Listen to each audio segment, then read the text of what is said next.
What the Actual Fork podcast is co-hosted by two intuitive eating registered dietitians, yours truly, Sammy Previtt, owner of Fine Food Freedom, and Jenna Warner, owner of Happy Strong Healthy. We can't stand diet culture bullshit and love keeping it real. Our mission is for all humans to believe that they are made for so much more than chasing a smaller body. We are also here to share with you that food can be fun and pleasurable again. Although we are medical professionals, we are human beings too. We are not afraid to share our deepest, darkest secrets and how many years of our lives were taken by diet culture. We started this podcast so no human has to feel alone in their journey towards food freedom. So get comfy and join us for a casual convo where you can expect to laugh, cry, learn, and grow. We are so grateful that you're here. So if you enjoyed this podcast and want to connect further, we invite you to follow along on Instagram at WhatTheActualForkPod and subscribe, rate, and review our podcast so we can continue to share this message with more and more people. Now, let's get into it. Welcome back to another episode of What the Actual Fork podcast. Super excited to be here today, always, but especially today. Sam, how are you? I'm good. I mean, you hear how I am. I like are just laughing. I actually funny. I led a 1-hour training this morning. I thought you were on like vocal rest. I was, but like, yeah. And it was like the hardest 1 hour of my life. If you can hear me, which anyone listening can, I'm sick. You sick? What? Us? Never. But I did have friends in town over the weekend, and I don't want to steal your What the Actual Fork moment or lack thereof. But I've also, so you shared with me, fuck it, I'm going to spoiler alert, that you've been off TikTok for like a week. I'm just basically boycotting it, but there you go. Well, I had girlfriends in town, and I was just like really challenging myself to be present. Like I didn't prep content ahead of time, whatever. And yeah, I've been off of it. So like, it's been so nice. It makes me wonder, like, do I ever want to go back? Right. Well, I don't have a What the Actual Fork moment because I'm not on TikTok. However, I will say, I did go on to like check and see like searching like wellness or like just like trends of the week or whatever it is. And like nothing came up. And I'm like, my FYP is all like very depressing things. And I'm like, maybe I just don't need to be on here anymore. Like, I don't know what's going viral after like the 2 weeks ago with that dream body bullshit. Like that was a big fat mess, but I don't know. I don't see anything like going. I don't know. After Gwyneth, it's like we have nothing left to talk about. Well, we have nothing left to like dispute, right? But I think that's where we come on to hopefully share the messages that people need to hear. My FYP has been like all the CEO of TikTok and all the TikTok banning coverage. I made one of those. That's been very interesting to just like sit back and listen and learn and to see how he was treated and the questions they were asking him, and just a lot of bullshit running around. I don't know. I question. I didn't watch any of the hearings. Did you?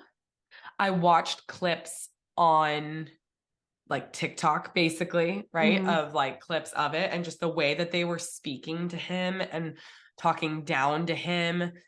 Some of them didn't even know how to pronounce TikTok. Like it was like so embarrassing. And like, I heard that Instagram or Meta or whatever Instagram, Facebook is like one of the people like lobbying against TikTok, which I think is just like, it's like no shit, right? Because but like, how do they have platform. that much pull, right? Like it's just so wild. And with all of the changes, I don't know if our listeners are like as plugged into the social media space as we are, but like changes that have happened in Instagram over the past 2 weeks, besides all of this, is like they took away creator bonuses. So like to post videos on Instagram, like you were eligible to like from like a pool of money to like make a little bit of money, like as content creators, like, you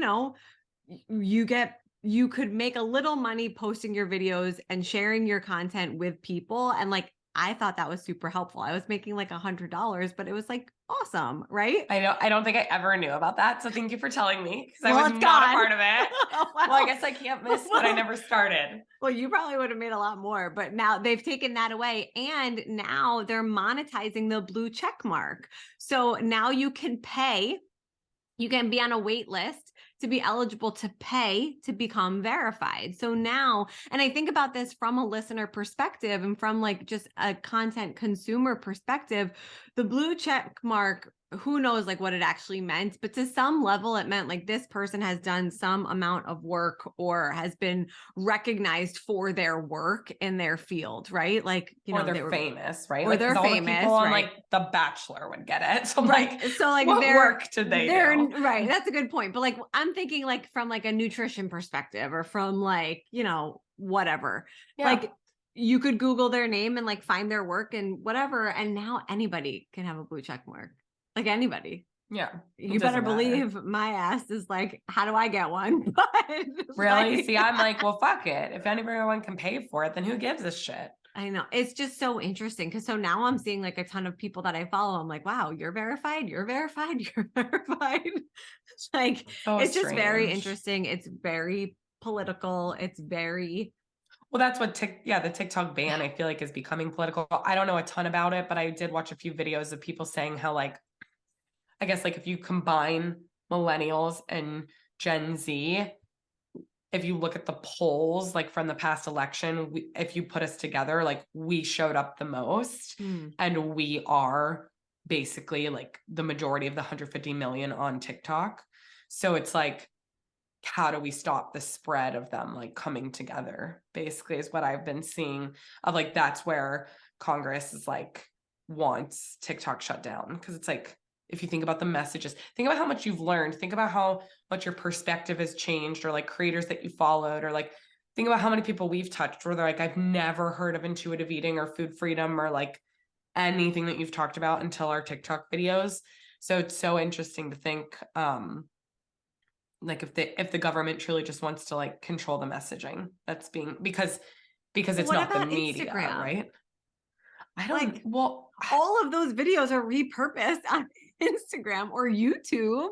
Like, I don't get it. That's like what confuses me, because I think the reach potential on TikTok is astronomical. Like there's no, like, people don't reach the same audience on TikTok or on Instagram as they do on TikTok. Like, absolutely, for sure. But there is the potential to reach a large audience, and like the same harmful messaging is spread on Instagram too. So like, it's just like, where is it all going? So if all social media goes away, please, listeners, continue to listen to us on the What the Actual Fork podcast and connect with us through our email list and all of the things, because I had a business coach tell me once, like, you don't own your social media. And like, he was right. And it's becoming more and more clear. And I was thinking about it the other day, like, if TikTok goes away, I don't have all of my videos like backed up. So like, peace out. Yeah. Content of 3 years. Like, yep. Right. No, it's crazy to think about. It really is. And yeah, it's like, the more it help, I feel like the potential ban, although I'm not for it, like I really do think it is a little bit of the government trying to like control our brains, but it is like a good way to stop and like reflect. We talk about all the time, like our relationship with social media. Like, what is your relationship to social media? What is your relationship to your following and the numbers, and the metrics and all of those things? And mine's like, not healthy. Like, I've definitely gone through ebbs and flows, but I totally agree with you. Like, we don't own our followings. Like, it's a privilege to get in front of these numbers and these people and be able to say what we want to say. And it would suck if it went away. But like, life would go on. Totally, which we talked about, I think, last week recording, which Yeah. will be, that episode will be out before this one is. And like, yeah, like, life continues whether you open the app or not. I actually had a conversation with a friend about like apps to use to like to really like shut off your social media time. And I think there are a few, I haven't downloaded them yet, but like there's ways that you can protect your mental health from that. And I do find that the weekends I'm a lot more calm. And like, I'm sure there's many reasons why, but like a lot of it is that I'm not posting on social. Well, did you see what Gen Z is doing now? I don't know No. why I'm on Gen Z TikTok, but they all are bringing the flip phones back. Like the razors, they're out. I think I still have mine somewhere. Like, I I saw had a a pink TikTok. one, They're obviously. those are the phones that they're taking out to the bar. And it's because they're like, this is just like, if I lose it, like I buy another one. And it's like not, you don't have to go buy like another $1,000 iPhone, like, or who can afford that. And so they're all just like going out and they're like, oh, what did I forget the one girl that I follow, but she was like talking about how when you take a picture, the pictures are perfect because they're edgy and purpley and like blurry. And she was like, it's exactly what you picture when you're out. And I'm like, this is hilarious. But it's like, thank you for bringing back the razors, Gen Z. We knew what was up. I went on my Facebook the other day and there's like, I have hidden albums from college because like I was the girl that brought her Canon Same. camera, right? Same. Out at to Penn State bars. And I'm like, the shit that I have on here like, is just so wild. Like they're all like hidden private photo albums, but like I uploaded an album after like every night out. Like Same. so wild. Like every semester, I would say like I added photos to an album. We should share like every day. We should just text each other a picture like from one of our albums. Done. You will It would die. be a great way to giggle. My we could even start posting self-tanner those on our What the Actual Fork social. podcast page. If you guys want to see them, you just let us know. If you want to see how far we've really come, then let's do it. Yeah. But speaking of growth. Yes. So know what the actual fork moments of the week. Sorry to disappoint. We will come back with more, promise. But we had an amazing guest today. Yes, we had the Jessica Wilson, MSRD, on the podcast, who is the co-creator of Amplify Melanated Voices Challenge that went viral back in 2020. She's a clinical dietitian, a consultant, and author whose experiences navigating the dietetics field as a Black queer dietitian have been featured on public radio shows and print media, including the New York Times and Bustle. Jessica has worked as a clinical dietitian since 2007 and is acutely aware of how both the public health and medical framing of the air quotes healthy eating and air quotes obesity has contributed to disordered eating and self-blame. She speaks openly and candidly about the harm caused to people by designating individual identities and bodies as risk factors rather than targeting the structural inequities and violence that marginalized individuals must endure and which contribute to whether we fall into the social construction of health. She organizes and energizes communities, both small and large, and is the leader in the conversation to deconstruct the narratives we have all been told about our bodies. Her book, It's Always Been Ours, written, rewriting the story of Black women's bodies, will be published or was published on February 7th, 2023, in hardcover, audio, and ebook. And we talk a lot about just like, I don't even know how would you describe what we talk about today? We talk about wellness in like a whole different conversation. Yeah, we definitely took the conversation a bunch of different ways. And like, I think you mentioned on the podcast, we're like rapid firing at Jessica. We had a whole list. Yeah, just picking her brain like crazy because she's such a gem in the field. I forget, do you even remember what the stat is? Is it like 2% of dietitians are Black? I would say that's like a generous stat. I think I think that was from like 2020. So we'll have to fact check that. But, we get into how eating disorders can serve a different purpose in Black women. And I feel like this is a great compliment to, we did the episode with Sharon Maxwell on like fat bodies can have eating disorders too. And I feel like this is like Black bodies can have eating disorders too. And because you just think of what is so stereotyped as an eating disorder in our culture, and how Jessica just did a great job of really bringing to light so much in the BIPOC communities. Yeah, it was so, so, so powerful. And her book clearly shares a lot more on this topic. And she tells a lot about her book and the stories inside it, inside this episode as well. And it was just really just an incredible conversation. Some different perspectives were shared. She talks a lot about her practice and the people that she works with. And the quote that I texted Sam earlier today, we got to talk about her quote of how identity is a risk factor. And I think we can leave you with that to get you into this episode, just thinking about what that means. And she describes it incredibly in the episode. So do you have anything else to add before I say your line? No, I'm going to say it. Let's get into it. I'm super excited. Let's get into it. We are so excited today to have Jessica Wilson on the pod. Jessica, thank you so much for being here with us. Sure. Thanks for having me.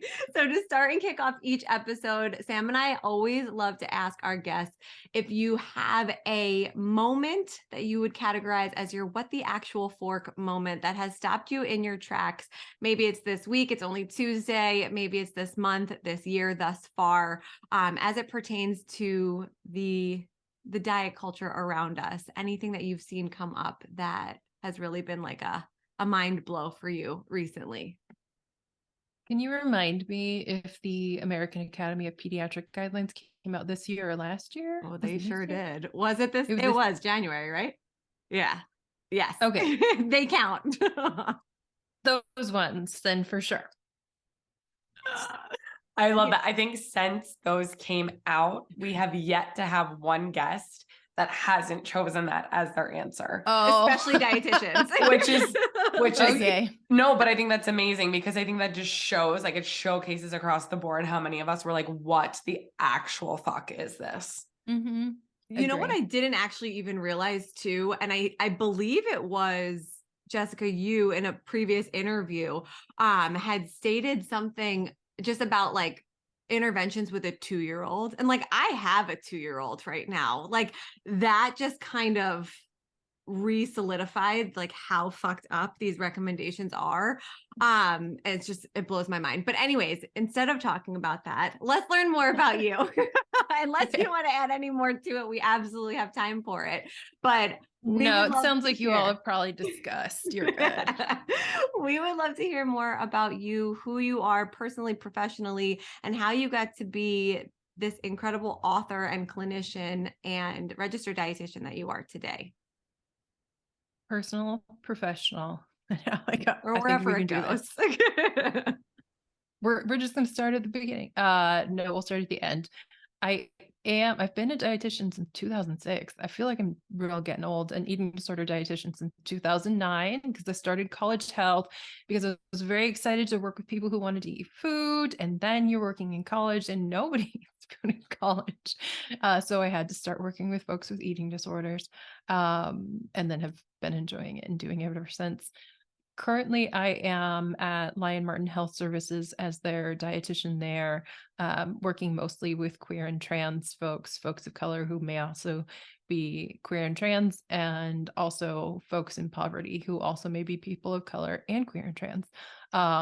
So that's the bulk of my clinical practice outside of Authortown, which is where I'm at right now with my new book, It's Always Been Ours. So that's professionally where I am.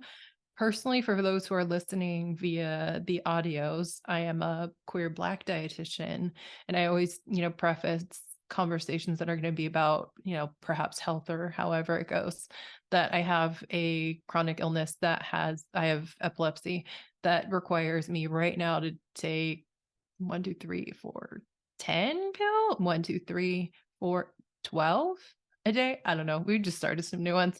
So that always comes up in context of like dietitian assumptions of quote lifestyle changes. So you don't have to take medication. Those are important. And professionally, I ended up as a dietitian. And I didn't really even realize this was intertwined, but I mean, it'll make sense at the end. As a kid, I was always trending at the top of the growth chart, which I always say as a kid, that looks like you're winning. Who doesn't want to be at the top? Nobody wants to be middle, bottom. at the top looked like the best. So I never thought that was a problem, but everybody around me did. And so I was sent to like an endocrinologist to like figure out why I was big. And turns out I was just a big kid. But so I was sent to the dietitian at age 6, and her name was Sue. I don't even know how long it lasted, but I know like I just found the chart note, and she took down what I ate. And I don't know if I told her that or if my mom told her that, which is really interesting. If they were asking like a 6-year-old to do like a diet recall, which really could have been the case, because I was the one sitting in the chair. And, at the end, it was like eat less, exercise more. And, the specific recommendations you remember when you're 6 are like completely like out of context. I remember saying like never eat more than 2 slices of pizza, or just like real random stuff. And then, from age 6 to age 10, that was like the moment where I started thinking about my body as a problem. I was already a Black kid in super white schools. So that was another reason that I, was a problem or different than everybody else. And then, so from 10 and older, I wouldn't say that I was hyper focused on my weight. I would say I was fairly insulated. Just like friend wise, I wasn't really isolated as a kid. So I don't think that I was really as much prone to an eating disorder than other folks who are less, socially and like mentally supported in other ways. But of course, I was always hyper focused on my weight. And, like how people will say now, I look back and thought I was overweight at whatever age it was. And you look back and you're like, oh, that was not true. Not true at all. But of course, that's like subjective when your brain hasn't fully developed. But in junior year, I guess, or maybe senior year, somebody was like, yeah, you can work as a dietitian. And for whatever reason, that made sense for where I was at. I was also thinking about becoming a therapist, but that then and now seemed like a lot of work. So I didn't want to do that. But getting to talk to people about food all day, and really it was the 90s. So of course I was like the no fat days and, the Snackwells and whatever it was. So I'm sure like me thinking that I would tell people how to eat right, quote, as a dietitian played into that. And that lasted until I was 23, I want to say, maybe. You said so many words that you just shared that like sparked core memories for me, like specifically a dietitian named Sue. I feel like in my internship and like every clinical job I had prior to becoming a private practice, there was always a dietitian named Sue. That's fair. Actually, I am. Oh, that's actually a great touchstone. I need to look back in my scholastic history for that. I can picture her too, like the preceptor one specifically. And also Snackwells. Like I have the specific memory of that green bag. They were always in my house. And I just add my director of my dietetic internship, her name was Karen, and she lived up like to the culture of like what Karen culture has become too. But I feel like Sue and Karen were like thriving RDs back in the day. But thank you for sharing all of that with us, Jessica. Sure. Sam, I saw you unmute, so you hit it off with your next question. Well, so I don't want to jump ahead of you, Jenna, because I know you did too. But while you were speaking, Jessica, I couldn't help but think we just had Sharon Maxwell on the podcast not too long ago, and we did a whole episode on how fat bodies can have eating disorders too. And as 3 eating disorder dietitians on this podcast, I think we have a pretty good idea of how, when we look at the medical field, specifically doctors or health professionals, how they view I'm going to use heavy air quotes, like what eating disorders look like, right? And so I would love if you can speak on at all just how eating disorders can serve a different purpose in Black women, and just how it's different because the world views eating disorders as, oh, it can only be a thin white woman who's emaciated and, looks like they're starving, air quotes. So anything that you can just share and speak on specifically too with just your work as a clinician and how you meet with so many that don't, air quotes, look the part of an eating disorder. Mm-hmm. Sure. I think the easiest answer to that one is that folks just don't see themselves as ever having anything close to disordered eating or an eating disorder, because it just doesn't apply. It's not even that, oh, that happens to somebody else. It's not even anything that I think about, like, oh, maybe I have an eating disorder, but I don't. It's just like completely like over their head. I speak of Lexi in the book, and it wasn't until, I told her like, maybe just broccoli isn't a dinner. It's like, what? Like, I'm confused about this. And, and we talked about eating disorder and disordered eating. And she's like, no, it's not about being thin. Like, that's not what I'm interested in. And I see that with another client, Mia, in the book as well, that let's see, the characterization of eating disorders is like a quest for thinness typically, and how we talk about things and how we talk about diet culture, like the thin ideal or whatever. It is like that to my clients has never been like the driving force for why they are starving. For Lexi, particularly as a gymnast, and being literally judged by folks, it was like a great tool. Starvation was a great tool to make her body smaller, but also, less, quote, muscular or less, quote, powerful, to be seen as more like elegant as the other gymnasts.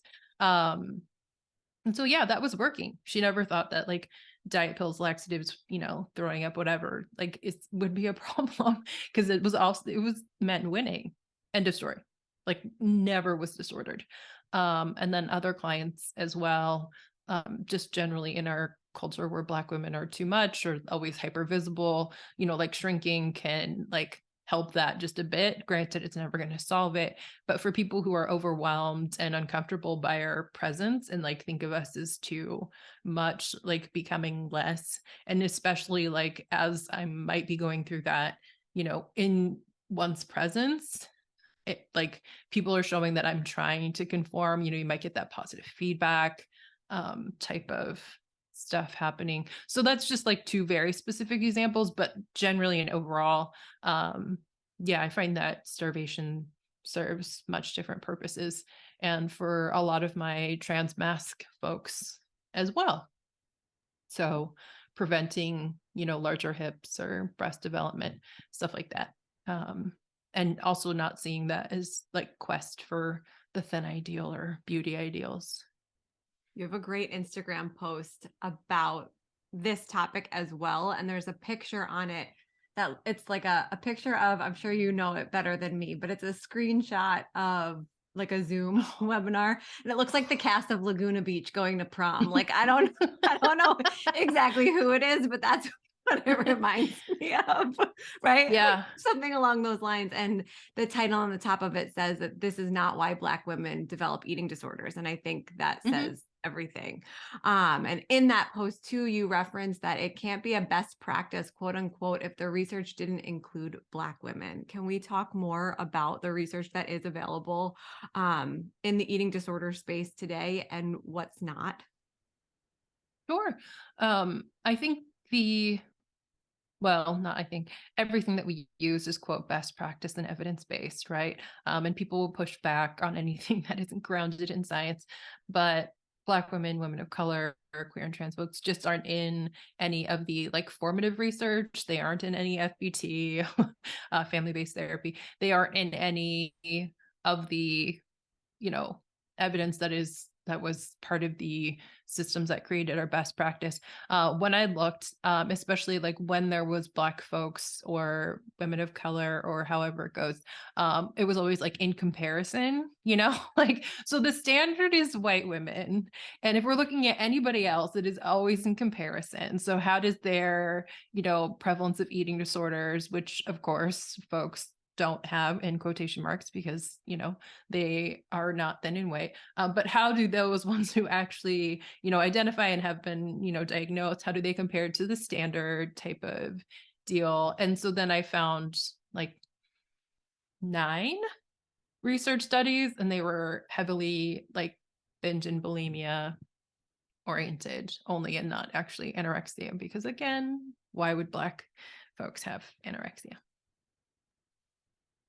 Thank you for sharing all of that. And so I'm interested to hear a little bit more about your book and of course you don't have to give it away for our listeners because we want them to go read it and we're going to hear all about it. But was that a driving factor for your book of being able to share your lived experiences and then your experiences of your clients? Because I'm hearing you say is like, there's not much out there for people with eating disorders that don't look like the ideal, whether that's their race, their size, etc. I did not think it would be as much about eating disorders and clinical work. When I initially started, I was quite surprised. So I always say that I did not set out to write a book. I was asked to write it by a publisher, and I said no multiple times. As you know, you get into the book. I don't like working 7 days a week. It's really not my jam. But at the time, also, I told a friend, like, what if I could reach more than just like these one-on-one visits, like that would make it worth it. And I was thinking more about my clients whose BMI is above 25 initially, and just how, you know, we talk about fatter folks in society and eating disorders. And then it really became more about like that safety and survival that everyone who is not the norm for someone with an eating disorder might find by shrinking themselves. So it turned out that like clinicians and like people with lived experience with eating disorders are the ones that are more called to the book, and even researchers. And I was, expecting it would be just like a general population read, but yes, it seems like it is hit home for clinicians, which has been like an added benefit of the book. I don't know if that answered your question. No, absolutely. I heard you quote on the name of the podcast is here, the Full Plate podcast with Abby Atwood. That was Abby Atwood. That was an amazing interview. And I heard you quote that the publisher maybe stated that, but you have an Instagram, so it's just like writing on Instagram. How did that compare? It was terrible. I did, like, in theory, it was a creative process, but indeed, I am very brief. You know, any interview I've been in, like job interview, it's done in 30 minutes when it's supposed to take half an hour. Like, I feel like my thoughts are very fine for social media because they're short. Like, it's very clear. It's very direct. Like, here's the information. But then like weaving in a lot more words is actually what it felt like at first. I'm like, I'm just adding words to thoughts, but then it became more storytelling, which is, in the end turned out to be very fun. But the expectations of just turning Instagram into a 65,000 word book was very false. It was very untrue. That cracked me up. And in that interview, I was texting Sammy while I was listening to it. And I was like, we cannot forget to talk about this quote. And in the interview, you talked about, I believe it was in the connection of like the whiteness of wellness, how identity is a risk factor for people when they go into the doctor's office or really any space. Can we talk more just about what that powerful statement means? Sure. So in fatness, in queerness, trans identity, and for other folks, many other folks, when we go to the doctor, like people see either in our chart or on our bodies, like these identities. And because, in quote, the research, there are associations between like Black folks and, diabetes or high blood pressure. Like it's inherently, we have to think about death sooner because we're told because we're Black, like we're going to get all these things and we're inherently unhealthy. So let's start, quote, preventing all of these things now, AKA lose weight or like just pay attention to things that other people are just never told about. So inherently, and for fat folks, especially because we're able to diagnose their identity, which is their weight on like in a chart. And then, we've, penalized and pathologized someone for like who they are when they like step in the door. Like we diagnose a person rather than anything else that happens to be going on with them. So well said. And I feel like a good example of this, a very public example of this, you did an amazing post a few days ago, basically like Gwyneth Paltrow versus Lizzo, and you called it a tale of two detoxes, which is such a freaking amazing caption. That's And a writer's caption, just for the record. Yes, you are an author. As you already know that, but like your writing is really paying off because it's amazing. And in the caption, you wrote, apparently Lizzo was doing body positivity the wrong way. And I want to let you take over because I thought you did such a beautiful job. Can you just explain to our listeners like what you were comparing and how the reactions of the public and the media and the comments and everything is just so different for Gwyneth versus Lizzo?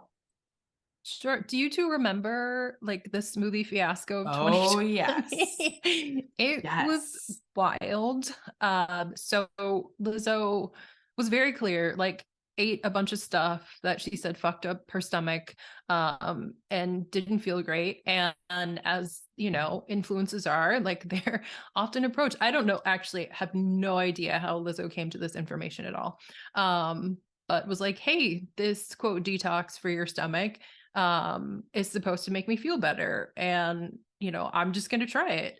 And so she did like the smoothie diet, which everybody then in the field, the body positive communities was like, these are smoothie detoxes, which, you know, was called a detox, but we're like making all assumptions about how it was basically like nothing in water, and not talking about, you know, it was smoothies, you know, 3 times a day plus apples and peanut butter and protein bars and eggs and all of this stuff that, you know, sounds like food.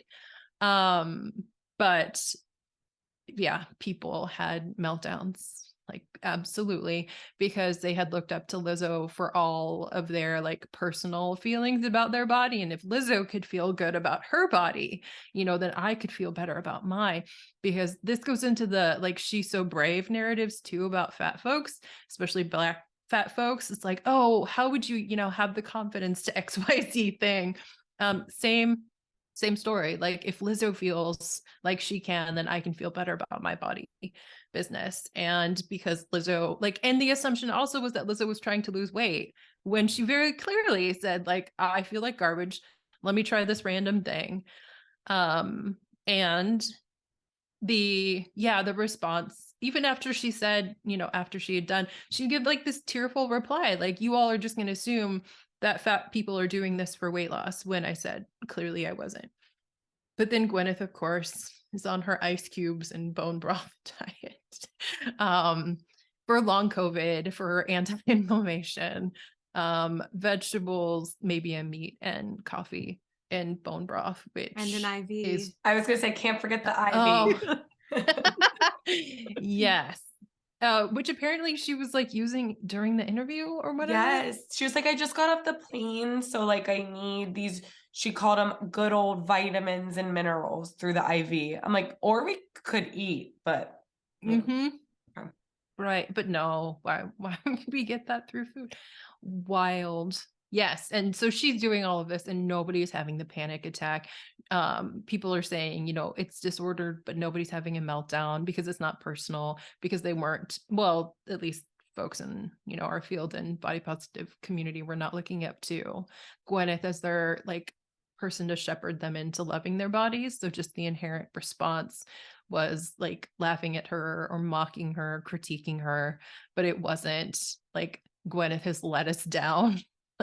Which is what happened to Lizzo. So just the inherent, and not even a dichotomy, but like how fat Black women are treated and how thin white wellness influencers like doing, I won't say worst, but like her detox was ridiculous, versus Lizzo, who was actually just eating and drinking food, is so starkly, you know, different in conversations about quote diet culture and all those other things. I saw a horrible TikTok up from Bethany, is her last name Frankel? Bethany Frankel, one of the Real Housewives of New York City, whose response to that who has her own eating problems, just putting that out there. But her response to that was like, why are we so worried about how she's promoting eating disorders when, you know, kids don't even know who Gwyneth Paltrow is? Like, it's just for like our generation. And I'm like, what do you mean? Like, kids just don't know that she was in all the Marvel movies and like all the stupid rom-coms from the 90s, but like they know who she is. Like, it was the most twisted response I had ever seen. Like, oh, just because she's older, like she can't promote eating disorders. Like, I was baffled. I put a comment on the video that got some backlash, but whatever, here we are. It's just it is fascinating. true about they don't know her from movies, which is, you know, like a very interesting transition I find for the rest of us. But also younger people don't care about that part too, and just, you know, either laugh at her. Mostly the young folks I know roll their eyes, but yes, they're very vulnerable to whatever she's promoting and how everybody else follows along with their, you know, skin talks that Gwyneth, you know, started-ish kind of, you know.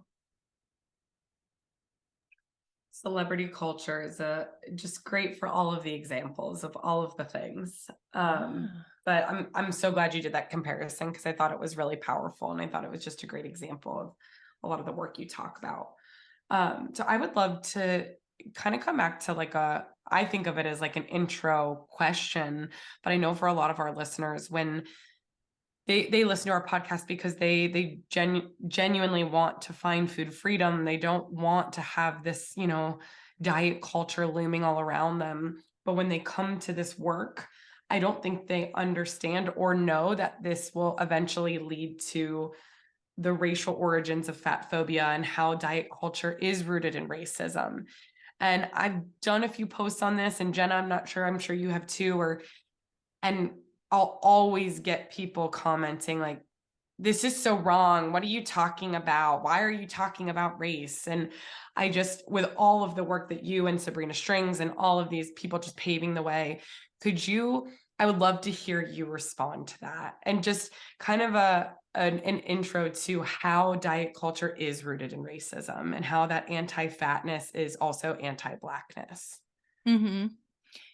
I'm glad you already mentioned Sabrina Strings and Deshaun Harrison. It's another one. If folks haven't heard of them, I totally recommend Belly of the Beast, because their work is amazing and they do a great job of breaking down the literal centuries of this. But, you know, I can go back to 1800s and more the eugenics with, you know, people may or may not have heard of, you know, John Harvey Kellogg, of his, you know, favorite flakes and those type of folks who were very interested in looking at, you know, really the health of the white race. And, you know, they had like race betterment conferences and stuff like that, which are really eugenic in practice, and comparing white folks to Black and brown folks who are of inherently, you know, less health, and like constructing health in a way so that Black and brown folks just wouldn't fit in the 1800s. And to them, that meant like thinner and thinner and thinner. And the association with gluttony, because of, you know, the ways that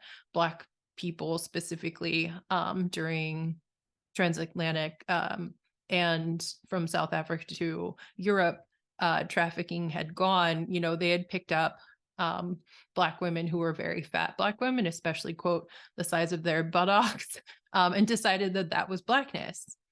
And because, you know, the size of folks, you know, let's just label them as like hedonistic and gluttonous, and let's decide that whiteness, you know, is thin and like moralistic, and, you know, a lot of purity culture in general. So like creating whiteness in supposed just like in juxtaposition to Blackness was a way that, you know, people could like aspire to whiteness by making themselves thinner, which still, you know, is what's happening. So the thinner I get, the closer to whiteness is something that just like, it's not just diet culture. Like that is how things were constructed. Right. So, you know, it's easy to blame like Weight Watchers for trying to, you know, make us thinner, or whatever diet, intermittent fasting, like all of these things, and like the giving up and like the morality, like I'm just a better, more pure individual, like is really connected to that same like race betterment, stuff that was going on there. And like all of the like people who enjoy food are really bad people. And, I gotta say, as a, eating disorder dietitian, that's like still embedded a lot within like intuitive eating. People say, oh, the authors, Elise and Evelyn, made you'll have to help me, is it 5th or 7th? I don't know, whichever principle. It was like deal with your feelings without food, I think it was. Yeah. It was Okay. without food, and then they changed it to cope with your emotions with kindness. So it was like, it was cope with your cope with your emotions without food, and now it's cope. But I've compared the two books, the editions. It's the same. There's absolutely nothing different except the title. It is still all of this, like, you will be, a disconnected eater if you're eating for your feelings. Sometimes it's okay, but if it's something that happens often, more than once, and it's a bad thing, like all of these, like, it is clearly the same, like zero pleasure. Food is biological needs only. That is like in the literal principles of intuitive eating. And so we still see that as dietitians when people get so into intuitive eating and into basically the weeds of trying to still avoid and the fat phobia there. Thank you for bringing that up, because I feel like that comes back to that idea of like, I'm morally better because I'm doing it this way, right? At the core. Yeah. When we all know as practitioners, like there's so much nuance to your relationship with food, to your relationship with your body, to all of this. And can we just eat because we want to eat, right? Yeah. In the book, I, make the connection to like having sex only for procreation. Like it's only for biological needs. And it's like, but no, it's not at all. But like the idea that there's like this slippery slope from like eating whatever you ate on Tuesday into like this like pit hole of like hedonism and gluttony and all of these things, which like only exists because we created them to like be inherently Black. So it's wild out there, basically. It is. I always call social media the wild, wild west, but honestly, our field has become that too to some extent. Oh yeah. Right? 1000%. Like, nobody can agree on anything anymore, which I think is just like so interesting when you come back to like the core of why we're all doing the work that we're doing is to help people. And I find it super frustrating. Like the more that I dig into, and I've like dumped on Sam recently about how I feel like so lost in the field at the moment. But I think like you bring up so many good points, and I'm just reading from the form that you filled out for us where you said basically what you just stated, but you've moved away from the Hayes and intuitive eating clinician titles and are doing something a little bit more complex with your clients because you see how these two things have fallen short. Can you kind of share, maybe who would benefit from this different approach to recovery and nutrition, just for our listeners that are maybe thinking to themselves, well, I don't really feel like this would benefit me, or I don't feel like this would benefit me. Like I'm falling somewhere in the middle. What do I do? So the parts of intuitive eating that I found were, I'll just say silly for my clients, not across the board, was the hyper focus on doing it correctly, how they were able to go from whatever diet they were on to like the 10 literal principles of intuitive eating, and really finding like safety and structure within those. And I was like, that's also not the goal. Like, why is like so much over identification and so much like thinking and overthinking, and like, what does my body really want? I'm like, this sounds really like back into preoccupation with like food and body stuff. And then just like generally people who couldn't always eat when they were hungry and stop when they were full, like all of that got to be like the same type of like, well, how full is too full? And what if I eat like one more bite here? Does that make me not intuitive? And I was like, oh no, this is this is wild. This is not helping. Like, how can I actually help you do what you want to do? Because like this framework that I was using, so I say for sure, I was totally into intuitive eating, but then people were asking me questions and then I just realized that it wasn't helping, at least the folks I was working with. So, everybody says like, oh, I don't use it. I just make it, personal to the individual. But why do you have to say that, you use it at all? Like if you're working with an individual, let's just work with that person in front of us. Sometimes, they have to eat. Here's a great example. Like I worked with a, student who was very distressed about quote binge eating, because she was eating an entire pizza at night. And I was like, oh, okay, tell me more about that. But she wasn't, she was a vet student. She had like a 2-hour window in a 24-hour period to eat food, but was very distressed because of this narrative of like intuitive eating. I'm like, oh no, this is not working. Generally, yay for you eating an entire pizza because the alternative is starving. So let's just get away and talk about you, this person in front of me.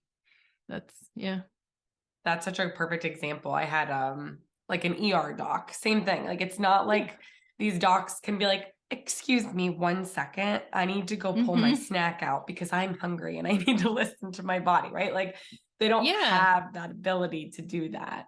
But and also LOL to like younger version of me as a dietitian giving out information, being like, you should pack snacks in your lab coat. Like I remember giving that advice. Agreed. Same for those vet students particularly. Jen, I think my favorite advice, sorry, this is a tangent, but you shared it on social, so I'm assuming it's okay to share, where you were like, I remember giving someone the advice to eat half a banana.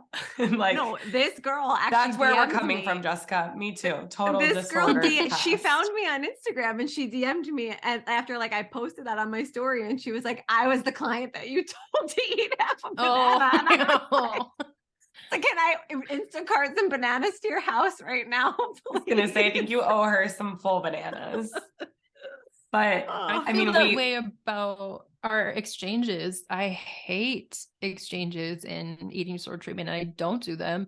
San Chang was the first person to point out that it's literally Weight Watchers points. Like that's what's happening with our exchanges. And then the half bagel, like the half banana, that's absolutely not. Or a half muffin also, like if there are big muffins, that's how much like or one exchange is. I'm like, right? If you're cutting up a muffin, that I'm like, that's not what I need you to be doing at all. Oh, well, I love asking this question to any dietitian, just because when we say, okay, let's say you're at a party, right? You're at a shindig and someone's like, Jessica, what do you do for a living?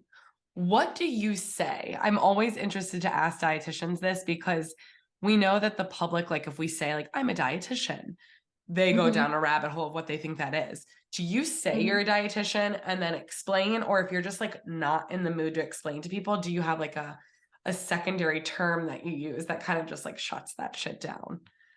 Oh, I say I'm a barista, like all the time. Oh my God, I love it. You just go total different occupation. You don't even try to like stay in there. Especially like in Uber or Lyft drives. Like we only have so much time here. And if you start asking me questions, I'm never getting out of this car.